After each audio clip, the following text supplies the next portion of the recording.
Let's start with inverse trigonometry. And to start off with inverse trigonometry, the first thing that we're going to learn is quickly revise all the functions, the domain and range. So when it comes to sine inverse x, you know that the domain, that means the values that x can take, can always be from -1 to 1.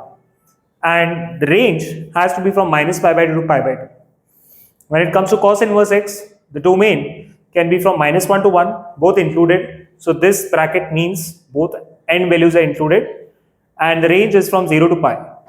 When it comes to tan inverse x, the domain is from -infinity to infinity. This particular thing, -infinity to infinity, we can also write as all real numbers. And the range, of course, is from -π/2 to π/2, both endpoints not included. For a very important reason that we know that we cannot write this. Tan inverse of infinity is not justified because we don't know what this value is. So that is the reason why π/2 and -π/2 is not included. When you talk about cot inverse x, there's a similarity between tan inverse x and cot inverse x, and which says that we can always write the domain from -infinity to infinity, all real numbers, and the range is from 0 to pi, both end values, again not included. Now the second last function is cosec inverse x, wherein the domain is from all real numbers minus this region. What it exactly means? That means domain belongs to -infinity to -1 included union 1 to infinity. That's what it means. The range, however, is from all these values except 0. So we cannot include 0 over here. Now can this be written? Y belongs to -π/2 to 0 not included union 0 to π/2. This can also be written in this fashion. Then comes y equals to sec inverse x. The domain is similar as cosec inverse x. However, this has a similarity with this. So this is from 0 to pi, and the in between value minus the π/2 is not included. How do you write this? We can write this as y belongs to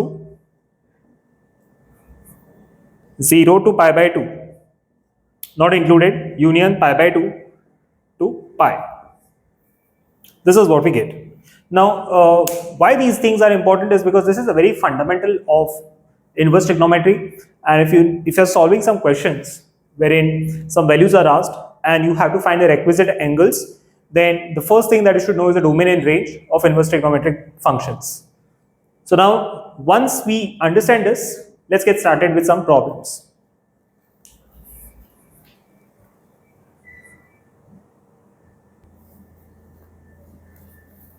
Let's have a quick look at some of the questions.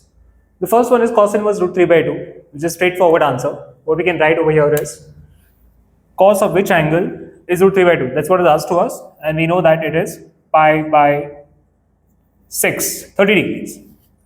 Next one is cot inverse 1/√3. So normally what we do is, whenever it's a positive angle, we straight away write what the angle is. But in some cases like cot, cos, and sec, whenever something like this comes for these functions, what do?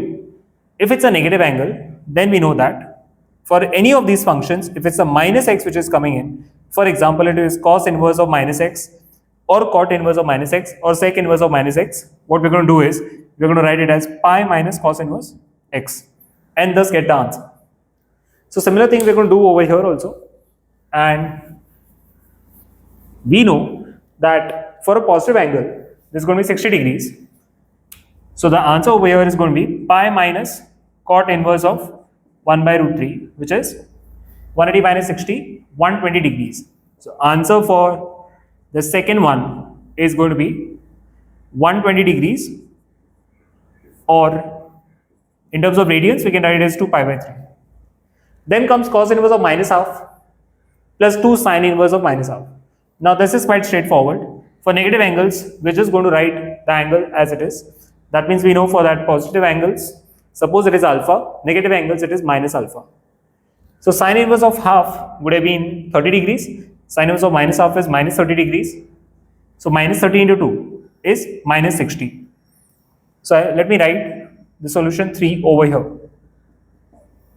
For this part, cos inverse of minus half, how are we going to deal with it? We'll write it as pi minus cos inverse of half. Plus, this we're going to write as 2 times minus pi by 6. So pi minus cos inverse of half, which is pi by 3, plus minus pi by 3 is what we're going to get.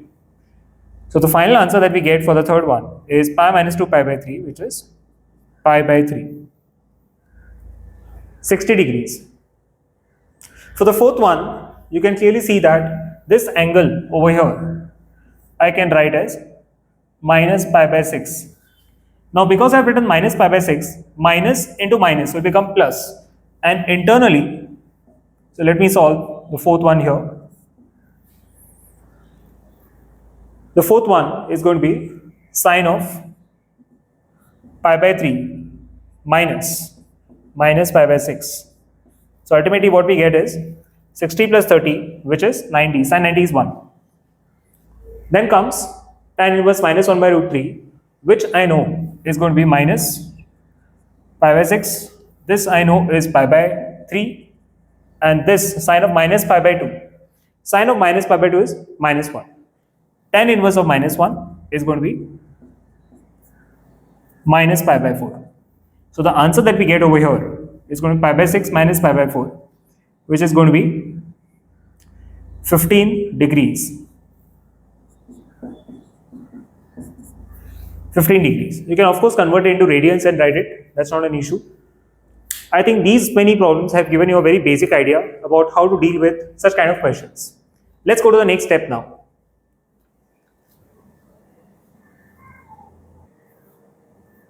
Let's have a look at some other problems as well. So now we have cos of cos inverse x, or we might have cos inverse of cos x, that kind of a thing. In any case, I would advise you to look at the internal part first and then the external part. So don't come to conclusion cos inverse of cos x is x. Don't come to this conclusion straight away. That will be my suggestion. I wouldn't be talking in the language of domain and range here. So let's take the first one.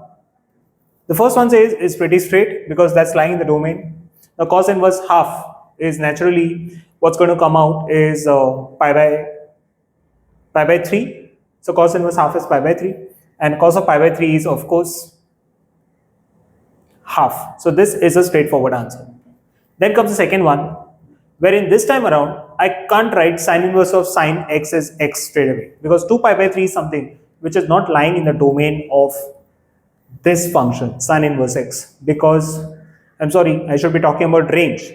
It does not lie in the range, and so I need to write it as sine of 2 pi by 3, which is sine of pi minus pi by 3. We are in the second quadrant. In the second quadrant, it is half. It is root 3 by 2. So sine of 2 pi by 3 is root 3 by 2. Sine inverse of root 3 by 2 is going to be pi by 3. So the answer for the second one is pi by 3. Then comes the third one. So let's look at the third one. Cos inverse of cos 7 pi by 6. 7 pi by 6, we know it lies in the third quadrant, because 7 pi by 6 I can always break down as pi plus pi by 6. The pi plus pi by 6 means third quadrant, and so I can always write this as minus cos pi by 6. So minus cos pi by 6 is nothing but minus root 3 by 2. Cos inverse of minus root 3 by 2 is pi minus cos inverse of root 3 by 2. Cos inverse root 3 by 2 is pi by 6. Pi minus pi by 6 is 5 pi by 6. That is the answer to this question. Next one, tan inverse 3 by 4. So cos of tan inverse 3 by 4 is what we have now. But this is not going to work out till the point we draw the triangle now. Let's say this is the x, and this value is given to us as 3 by 4. That is tan inverse of 3 by 4. If this is 3, this is 4, then this has to be 5. And if I have to modify and write it, I'll write it at cos of cos inverse 4 by 5. Now the answer obviously is 4 by 5. over here. So if you want me to go one step ahead and tell you cos inverse 4 by 5, if you take as alpha, let's say this is x for that matter. So cos x from the triangle is 4 by 5. You can also look at it that way. Cosec of sine inverse 1 by 5. Now there is a problem that cosec also is there and sine inverse is there. But we know that cosec inverse x, we can write as sine inverse 1 by x, which means that over here sine inverse 1 by 5, we can always write this particular part as cosec of cosec inverse 5 plus sec of sec inverse 5. That's how you modify this. So cosec inverse 1 by 5 is same as sec inverse 5. And so the final answer that we're going to get in this case is 10.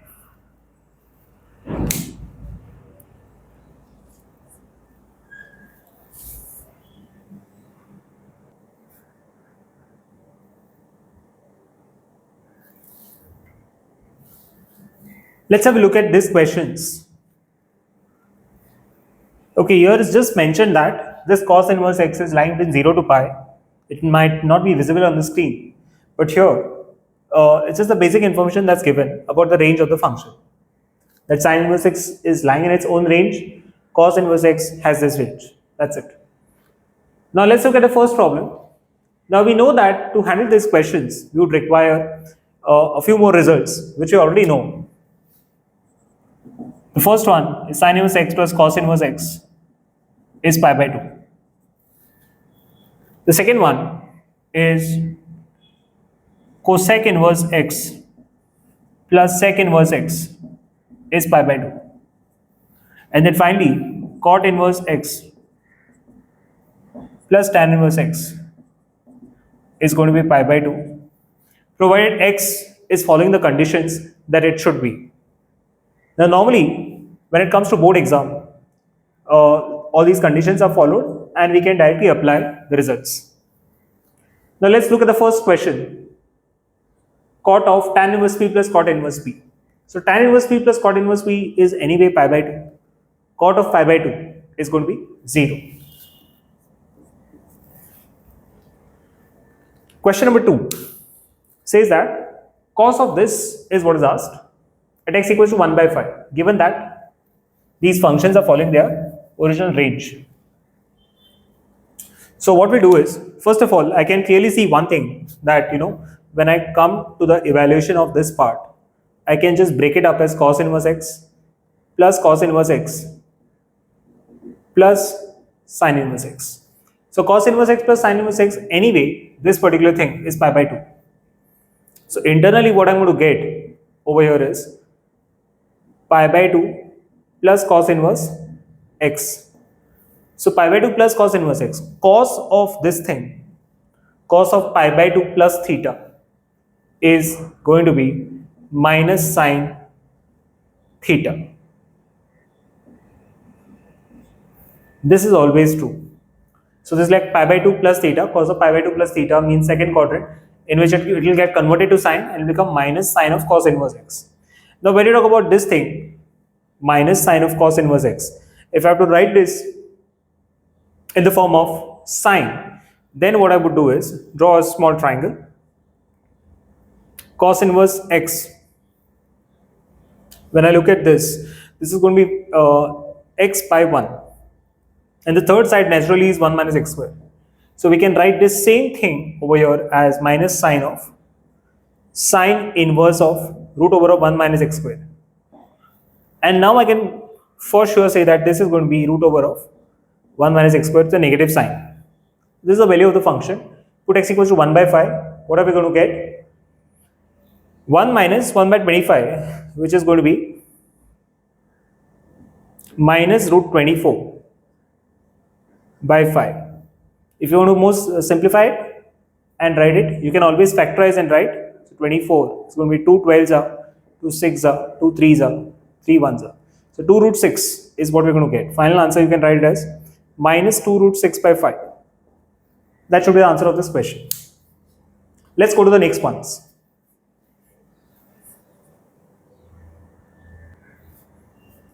Now before we proceed with the next set of problems, which are more of proofs, if we have some standard expressions sometimes, we can definitely make good substitutions and make the job easy.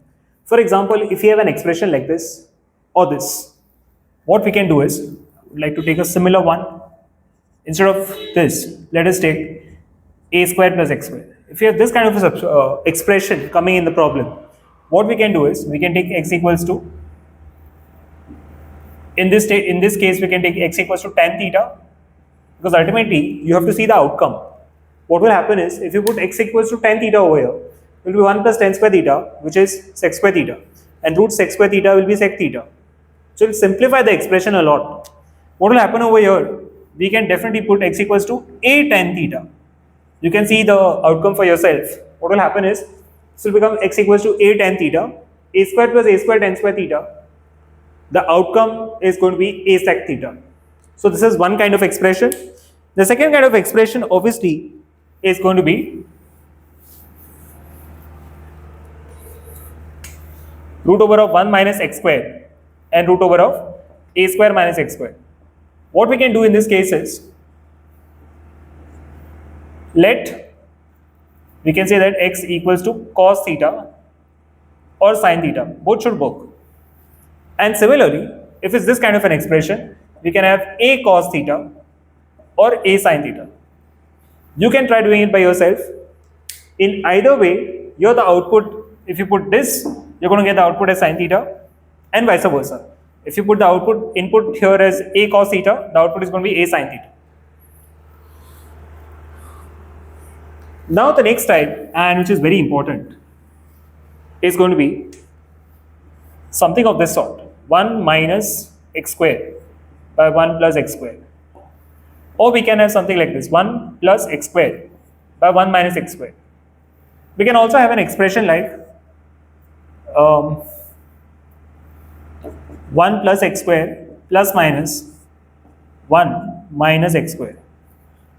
In either of these cases, the best suitable expression would be put x square as cos 2 theta. This will be the substitution. Mind you, I am not saying that we have to put x as cos 2 theta. It should be x square as cos 2 theta. Now, what is the advantage of doing this? You see for yourself. Let's take up this expression for that matter. If we have 1 minus cos 2 theta by 1 plus cos 2 theta, what's going to come out? 1 minus cos 2 theta, we know that's going to be 2 sin square theta. This is going to be 2 cos square theta. Ultimately, the 2 cancels out. What you get is tan theta. The output is tan theta.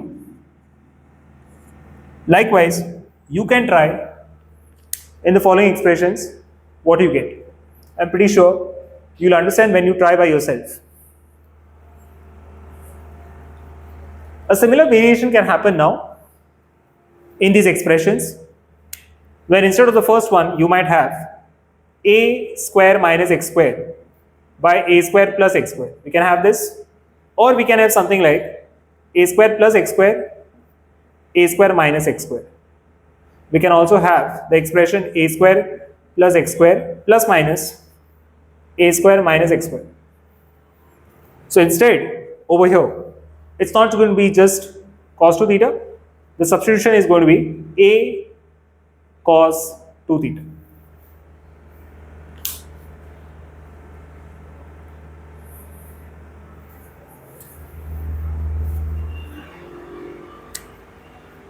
This time it should be a square cos 2 theta.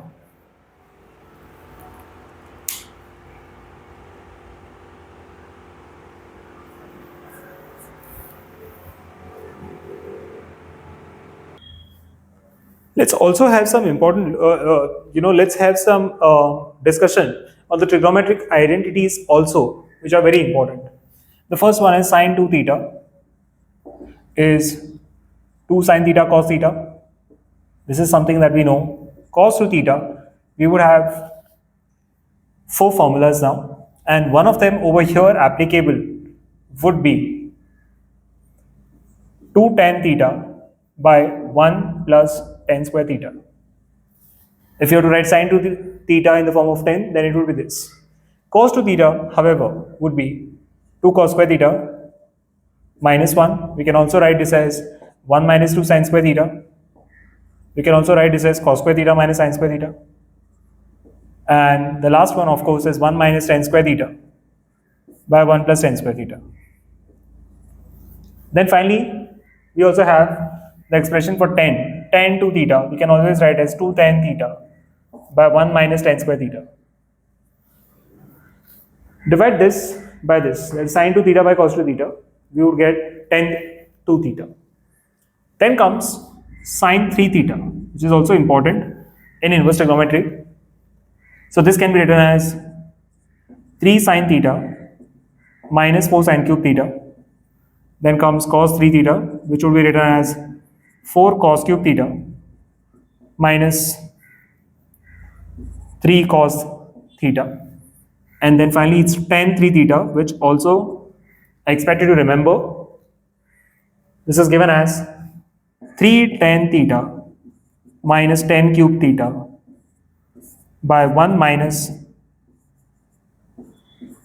tan square theta. Sorry, this should be 3 tan square theta.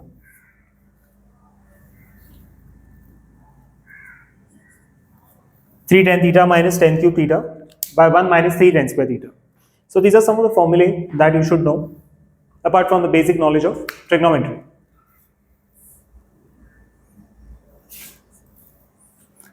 Now, although these formulas are used again and again, specific notation about how they are going to be used is what we should remember.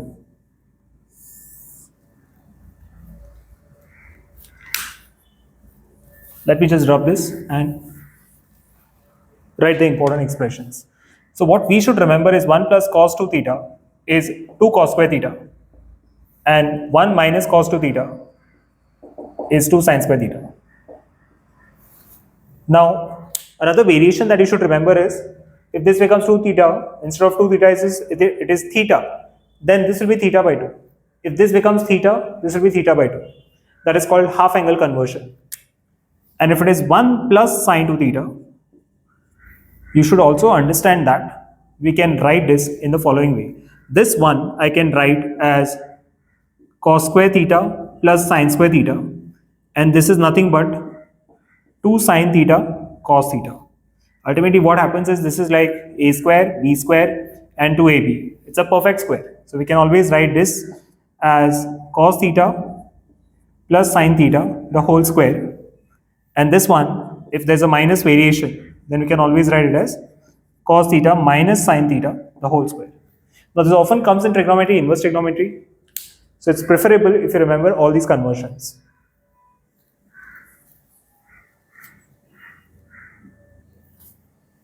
Let's take the next set of problems.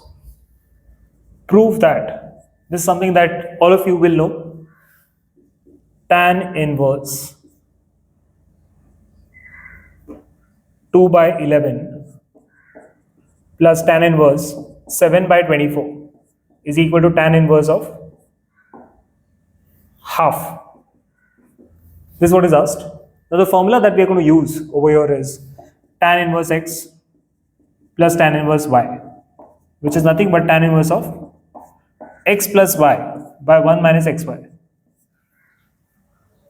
So x of course is 2 by 11. Simple application, tan inverse 2 by 11 plus 7 by 24 divided by 1 minus 2 by 11 into 7 by 24. This is what we get. And if you do this, do the calculation internally, you will realize that you're getting a figure of 125 by 250, which is nothing but tan inverse of half. I've left the calculation part to you, and you will achieve something like this, so that it is proved on the right hand side. There are 2-3 steps in between, but I'm pretty sure you can do the calculations.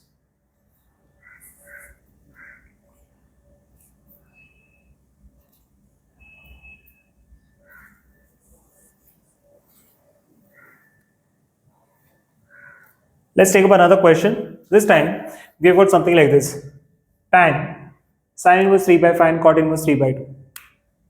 So what I'm going to do over here is, first of all, convert this to tan inverse, convert this to tan inverse. So take up two triangles. Let's consider this angle is some alpha, this is beta. So this is alpha, this will be 3 by 5, so this should be 4. And when it comes to cot inverse, it has to be 3 by 2. So 9 plus 4, root 13. This will be root 13. Now if I have to write tan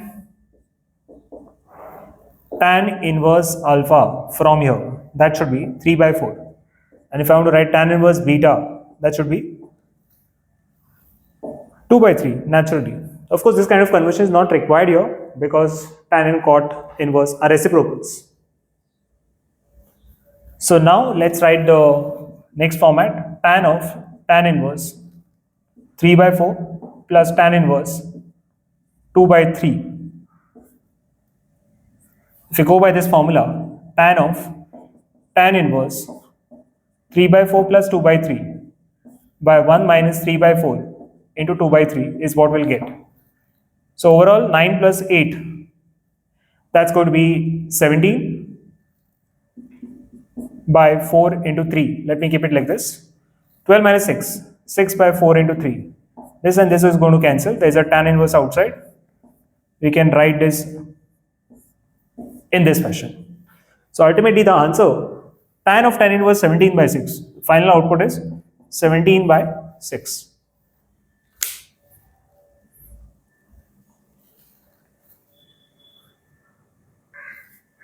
Let's consider the expression now as 2 tan inverse x is equal to sine inverse of 2x by 1 plus x squared.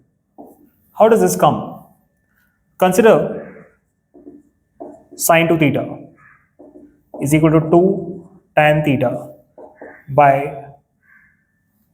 1 plus tan square theta. Now this has something similar. So if you take the left hand side, right hand side, RHS, sine inverse of 2x by 1 plus x squared. What we are going to put is that, we will put x as 2, we will put x as tan theta. Because of this, let's put x as tan theta.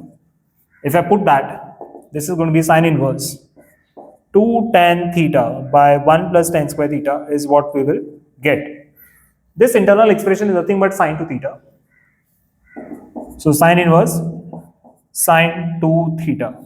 Sine and sine nullify, and then what remains at the end is 2 theta, which is 2 tan inverse x. Likewise, you can also prove the other two formulae, which is 2 tan inverse x, we can also write as cos inverse 1 minus x squared by 1 plus x squared, and you can also write 2 tan inverse x as tan inverse of 2x by 1 minus x squared. We can do this.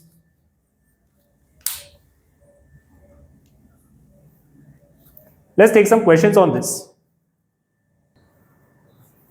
Okay, now we have a question. We have to find the value of tan of 2 tan inverse 1 by 5. So in a simple way, what I'm going to do is, I'm going to convert this to 1 tan inverse. We know that 2 tan inverse x we can write as tan inverse of 2x by 1 minus x squared. Let us use this where x is 1 by 5. So this particular thing we can write as 2 tan inverse 1 by 5 as tan inverse of 2 into 1 by 5 divided by 1 minus 1 by 25. Overall, what happens is tan inverse 2 by 5 divided by 24 by 25. So 2 ones are 2, 12s are, and then 5 ones are 5, 5s are. What remains at the end is tan inverse of 5 by 12. Let's put it here. Tan of tan inverse 5 by 12 is what we get. And so the final answer of this question is 5 by 12.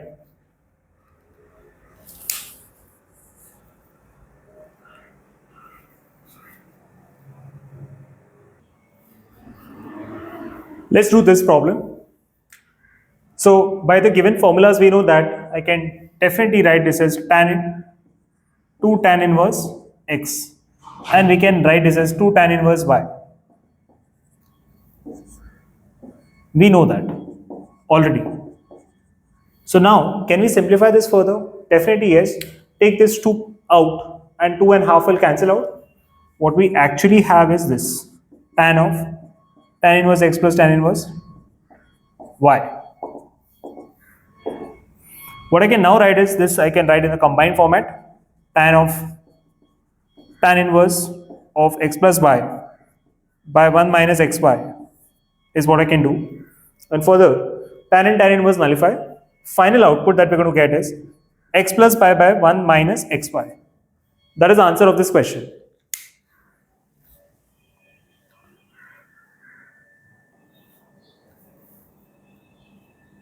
Here we have another question now. We have to write this in simplest form by making use of all the knowledge that we have gained all this while. So we have to make one substitution. What is that going to be? That's the thing that we have to judge over here. Or can we write it in a way that we can directly use a particular formula? Now, going by this, feels like we can divide throughout by a cube. Divide throughout by a cube. If I do that, what will I get? Tan inverse 3a square x by a cube minus x cube by a cube divided by a cube by a cube minus 3ax square by a cube. This is what we get. So x by a will remain here, x by a the whole cube will remain here. This will become 1 and this will become x square by a square. So ultimately the expression that we get is tan inverse 3 times x by a minus x by a the whole cube divided by 1 minus 3 x by a the whole square. So overall what we have got now is, let this be, now the time has come to make some substitution. So x by a I can write as tan theta. So if I write x by a as tan theta, what will happen is this will be tan cube theta, this will be tan square theta. So overall what we are getting now is tan inverse of 3 tan theta minus tan cube theta by 1 minus 3 tan square theta, which is nothing but tan 3 theta. This internally I can write as tan inverse of tan 3 theta. So tan inverse and tan nullify, and then ultimately we get 3 theta. Theta is what? Tan inverse x by a. Because we had substituted tan theta as x by a implies theta is equal to tan inverse x by a. This is very important to mention in the paper. And theta becomes 3 tan inverse x by a. We can definitely do it in one particular other method, which is kind of similar. But over here, you can try putting x equals to a tan theta. Substitute x equals to a tan theta. If you do like that, then what will happen is 3a cube tan theta minus a cube tan cube theta. Throughout, you will realize that a cube is coming common and getting cancelled, and you will get a similar expression. You will come to the same stage. I am leaving this for you to try.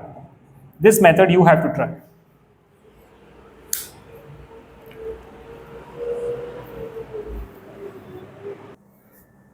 Let's take another one. Here it is now tan inverse of this quantity, and we have to write this in simplest form.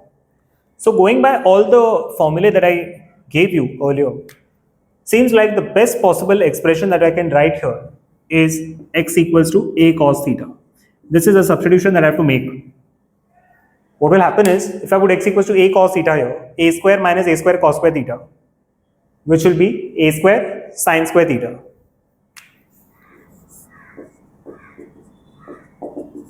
you will get something like this. And then ultimately, this comes out as a sine theta. So a sine theta and a is there over here. And not only that, we have x equals to a cos theta. Let's see what comes. Tan inverse of a cos theta on top divided by a plus a sine theta. This is the latest thing that we have got.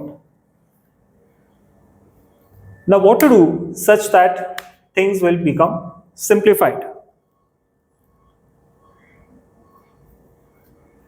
So over here, we realize that the expressions are not wrong, what we have put, but seems like if I put a sine theta, it will become more simplified and it will be easy to deal with.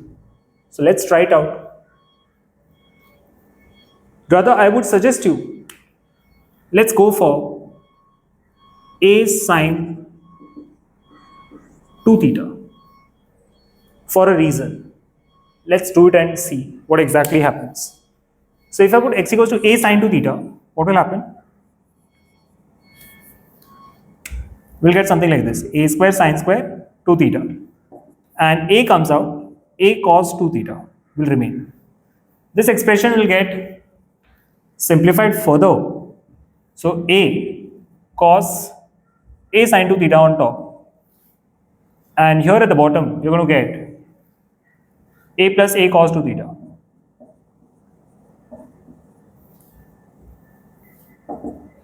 Further, what happens is, we can say a gets cancelled, a and a is common, that you can see, and on top that is sine 2 theta that we have. That we can easily write as 2 sine theta cos theta, and 1 plus cos 2 theta is nothing but 2 cos square theta. So this 2 and 2 will get cancelled, cos theta gets cancelled. Ultimately you have tan inverse of tan theta, which is nothing but theta. But now we have to rewrite it. Because we have substituted something like this, we can say that sine inverse of x by a is 2 theta. So if I take the 2 on this side, it will become half sine inverse x by a. That is the answer to this question. Half sine inverse x by a.